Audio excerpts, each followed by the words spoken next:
Welcome back to The Explainer. So, let's just jump right into this.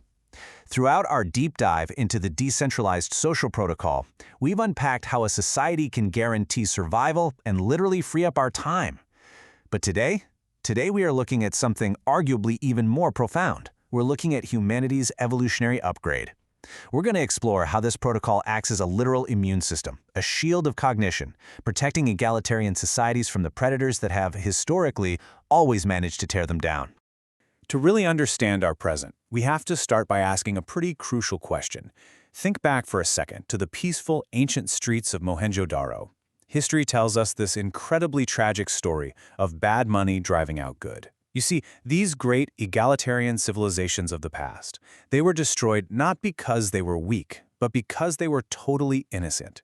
They had this beautiful, innate instinct for mutual aid, but they lacked the structural cognition to actually defend it. So they were left completely defenseless against the betrayers, those people who used violence and centralized control to turn their own neighbors into subjects. But here's the thing. The cycle of betrayal ends here. Because today, we don't just have an instinct. We have a protocol. All right, let's get into how this works. Section 1, break in the legitimacy hack. This framework totally dismantles a millennia-old trick. For centuries, elites basically hacked our cognition by tying our literal right to exist to our economic output. They used money not just as a tool for trade, but as a collar of control to monopolize survival resources. Well, the protocol breaks this by strictly decoupling your existential value from your exchange value. Your existential value, meaning your standing just as a human being, is equal, it's absolute, and it's unconditional. Your exchange value? That's just the temporary market pricing for your specific skills at a given moment. By separating these two, we completely destroy the old master's greatest weapon, the ability to make you feel useless or valueless if you don't submit to their hierarchy. So the takeaway here is exactly this: humanity before profession. In this system, you are never just a tool for GDP growth. A profession is simply a temporary functional role that you assume to get a specific task done. And once that task is done, you aren't a service worker or an engineer for life, you just return to being a free human being. The individual is always the end purpose, never just the means. Moving right along to Section 2, justice without a master. Now, I know what you might be wondering. It's the most natural fear of any free society, right? What about the bad actors? What about the people who refuse to take responsibility or who actively harm others? Well, traditional societies relied heavily on state violence for this. Monopolies of force, armed police, physical prisons, elite judges. But we all know those systems frequently become the very oppressors they claim to fight against. The Decentralized Social Protocol introduces a totally non-coercive framework instead. It actually treats conflict as an operational anomaly in the network, rather than some moral crime that requires violent punishment. To handle these anomalies, the system uses a really elegant three-tier dispute resolution cascade that entirely replaces state violence. Disputes get escalated smoothly through these layers, prioritizing harm mitigation and getting the system back into balance over, just causing punitive suffering. Let's break these three tiers down one by one. First up is Tier 1 algorithmic mediation. Think of your everyday micro-frictions here. Maybe a minor resource dispute, a breached microcontract, or some accidental equipment damage. These are handled transparently by automated smart contracts. By using zero-knowledge proofs, the system mathematically calculates a fair resolution without ever exposing anyone's private data and without ever needing a human judge. It is perfectly unbiased, mathematical fairness for the small stuff.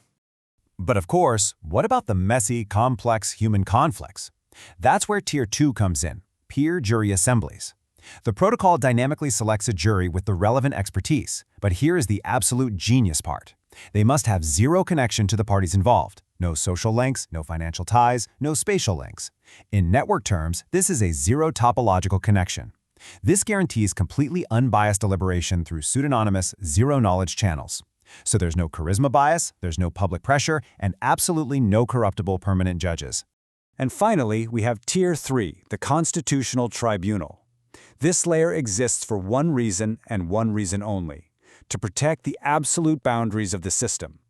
If any collective vote, or lower-tier verdict, or even a protocol update tries to encroach on your fundamental rights, like, say, trying to steal your time sovereignty or breach your privacy, This highly audited assembly steps in with the ultimate veto power.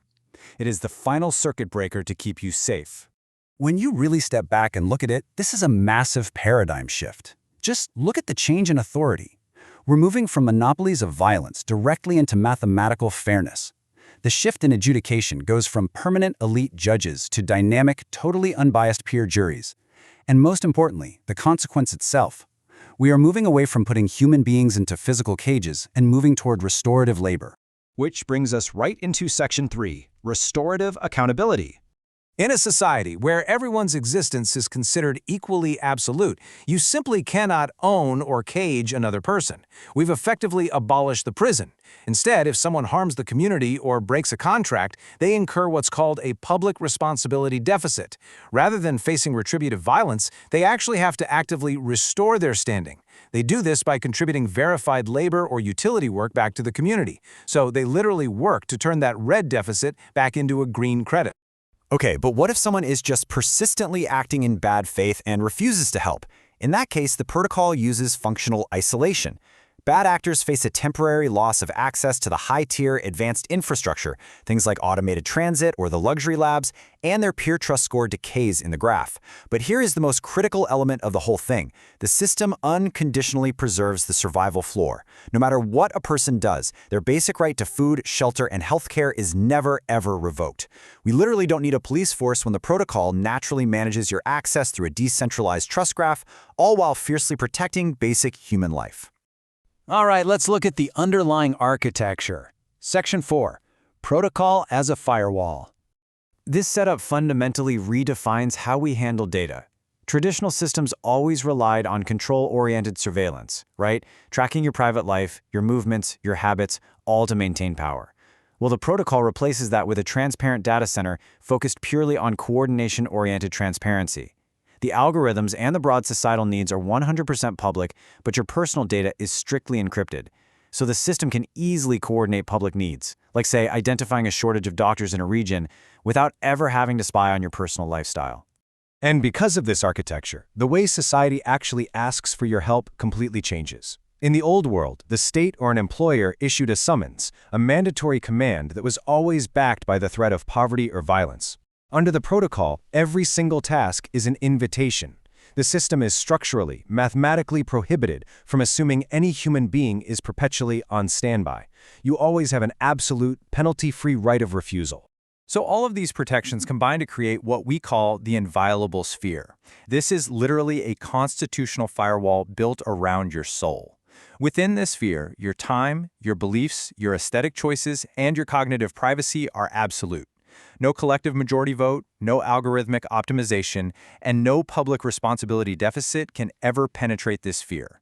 Society exists as an auxiliary tool for your freedom, never the other way around. And that leads us to our final takeaway, Section 5, the end of fear. I really want to reflect on this incredibly powerful metaphor from the source texts. For thousands of years, egalitarian humans were kind of like spotted deer without antlers. Beautiful, cooperative, but utterly, tragically vulnerable in a jungle full of predators. But with the shield of cognition, we have finally grown our antlers. Our deep human instinct for mutual aid is at long last defended by hard-coded mathematical structure. And that brings us to the ultimate realization of this explainer. The shield of cognition is simply this. It's the absolute guarantee that you are safe, that you will not starve, that you will not be caged, that your time is finally your own. So I'm going to leave you with this to think about. When this systemic fear of survival is entirely removed from your life, and the whole system actually works to defend your freedom, what are you going to choose to explore? Thank you so much for joining me on this deep dive into the Decentralized Social Protocol. Keep questioning, keep learning, and I'll see you in the next explainer.